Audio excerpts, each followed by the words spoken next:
Welcome back. Hundreds of migrants arrive in New York City each and every day seeking asylum and, yes, a new life.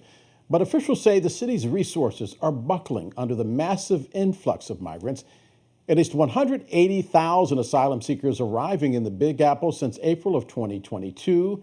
Of course, their ultimate goal is a better life, but getting there takes time. It is a lengthy process, one that takes place in one of the city's many shelters as they wait for their turn at a fresh start and in a new country. So let's talk about those people caught in the crossfire of our nation's immigration debate. Alan Orr is an immigration attorney. And Alan, your take. This immigration crisis, is it different than the others in our nation's history? No, and I don't. And as it was sort of stated before, it's one of morals rather than a crisis of actual individuals and immigration. Your immigration law, it is your bread and butter. What rights do these migrants have as they wait to apply for asylum? Right. So under international law first, and also under our local codes, they have the right to have due process if they pass a credible fear hearing. So therefore, if individuals are processed at the border to get in to file for asylum, they are afforded due process because that's what we decided after World War II. But people hear the phrase credible fear and they think all they have to do is show up and say, life is bad in El Salvador or Honduras or Guatemala. Is it that simple? It's not that simple. And life can be bad, and they also could have a credible fear hearing. Many people will say when you talk to them, they're coming here to work, but they also may be fleeing persecution within their country. We know of a lot of countries that have difficult situations, such as Venezuela, Haiti right now. So there are ways that we kind of know where the credible fear actually exists. So, Alan, that being the case, what do you advise your clients? What do you explain to them about America's fear of, I guess it would be safe to say, the others? Right. So I think the first thing to say is that many people who are seeking asylum don't have attorneys.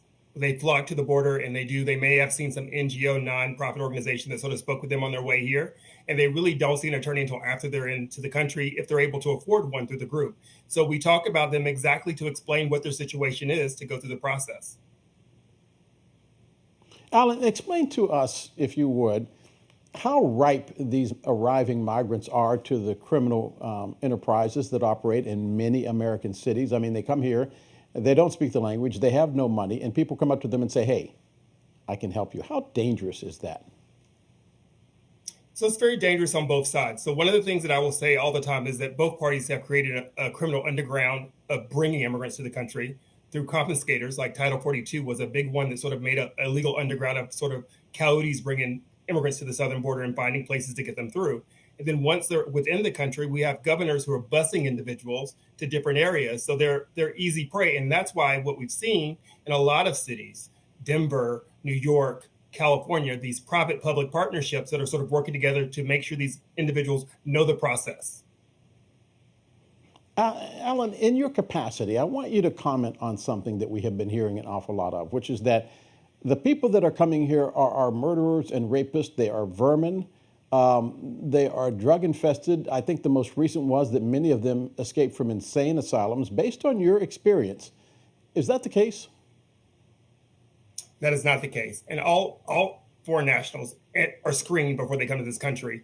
And one of the things I think is important to talk about when we talk about immigrants, it's not just immigrants coming at the southern border. There are also immigrants arriving at our airports and our seaports every day. And we don't really talk about that number. And some of them overstay their visas. So as we've already discussed and has been proven, the crime rate for immigrants is a much lower rate than native-born U.S. citizens. So that concept just isn't true. That's part of the fear mechanism of trying to scare individuals against others.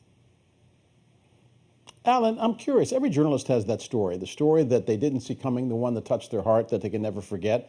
As an immigration attorney, what is the story that you tell when people say, I don't want them here?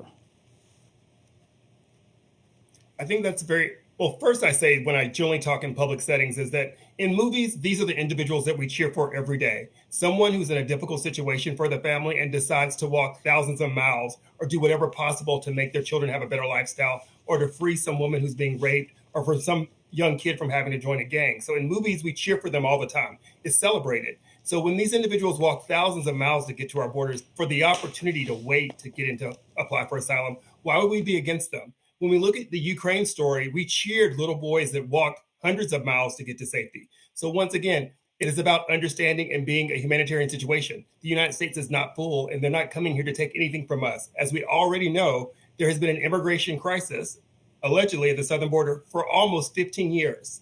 When is it not a crisis in just the situation at the border? Alan, through it all, I have heard people get emotional when they see migrants become Americans. Do they tell you that it was worth it? Yes, and that's one of the concerns we have right now is that for immigrants to say that it's not worth it anymore. That's one of the things we hear from people who travel thousands of miles. Some get raped, some their family members are killed. Is the journey worth it? And I think the money that we spend on immigrants, we also recollect. While those immigrants aren't paying federal taxes, they are paying state taxes on everything else that happens in New York City. And the money that's infused from the city on those immigrants generally goes back to businesses in New York City to survive. So it isn't as if the money's just being thrown away or given away without reproduction within the community. Immigration attorney Alan Orr, we thank you for being with us tonight. Appreciate your time. Thank you for having me. Yeah. A final thought. Let's circle back to those words we began our broadcast with that are etched into the base of the Statue of Liberty. Give us your tired, your poor, your huddled masses yearning to breathe free. Nearly every American has heard those words, but have you heard about the struggles and the bigotry that greeted those huddled masses upon arrival? For generations, to be clear, some of our ancestors did arrive here on slave ships, and few were welcome. America is being overrun by a horde of foreign barbarians. Those are the words of Henry Gardner back in 1855. Gardner was the governor of Massachusetts. He was talking about the Irish. America passed the Chinese Exclusion Act. It put Japanese Americans into internment camps after World War II. Vietnamese refugees, as you can see in the center of your screen, were met in Texas by the KKK. And now, Hispanics, referred to as drug dealers and rapists by the former president of the United States. Religious discrimination, today, it's the Muslims. But when John F. Kennedy was elected president, he was asked who he would serve, the American public or the Catholic Pope. And with each wave of immigrants, there is a different wave of criminal activity. Jewish, Irish, Italian mobs, Chinese tongs, the African-American drug trade, MS-13 from El Salvador, and the suburbs of our nation's capital. Indeed, the huddled masses have given us the good, the bad, and the ugly. What makes America great is so far most of those huddled masses have been good. I'll leave you with this quote from then President Ronald Reagan. I've spoken of the shining city all my political life. But in my mind, it was a tall, proud city built on rocks stronger than oceans, windswept, God-blessed, and teeming with people of all kinds living in harmony and peace. And if there had to be city walls, the walls had doors, and the doors were open to anyone with the will and the heart to get here. This is just the beginning of our coverage of the migrant crisis in a way that only Scripps News can do. Join us back here on Scripps News Thursday for a special report. In-depth stories from our Scripps News affiliates at the U.S.-Mexico border. 48 hours on the border. It airs at 9:30 p.m. Eastern Time this Thursday.